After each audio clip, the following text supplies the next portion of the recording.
Welcome to press news.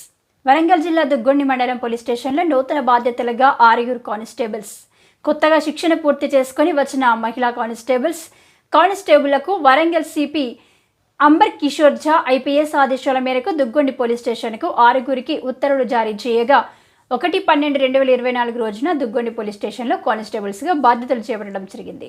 సమాజంలో ప్రజాసేవ చేయటకు అంకిత భావంతో పనిచేయాలని, ఇంతటి అవకాశం జీవితంలో ఏ ప్రభుత్వ ఉద్యోగికి ప్రజాసేవ చేసే అవకాశం రాదని, ప్రజలతో మమేకమై న్యాయంగా ధర్మంగా ప్రజలకు తగు న్యాయం చేస్తూ ఎల్లవేళలా అందుబాటులో ఉండి ప్రజల మన్ననలు పొందాలని సూచించడం జరిగింది. ప్రజలకు ఎక్కువగా సేవ చేసే అవకాశం ఒక పోలీసుకు మాత్రమే ఉంటుందని ప్రజలు ఎక్కువగా గుర్తించేది పోలీసులని అని గుర్తు చేయడం జరిగింది.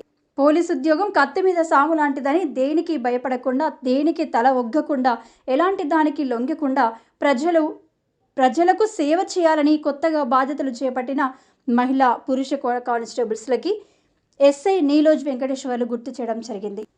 ఉన్నత చదువులు చదివి లక్షల మందిలో కొంతమంది మాత్రమే కానిస్టేబుల్స్గా ఎన్నికైన పోలీస్ కానిస్టేబుల్గా ఉద్యోగంలో చేరి ప్రజలకు సేవ చేయడానికి వచ్చిన నూతన మహిళా కానిస్టేబుల్స్ నాగభవాని, ప్రభాతరత్న, శిరీషులకు సాయి కుమార్, రాజు, వేణుకుమార్లకు దుగ్గొండి సిఐ సాయి రమణ, నర్సంపేట ఏసీపీ కిరణ్ కుమార్ శుభాకాంక్షలు తెలియజేశారు.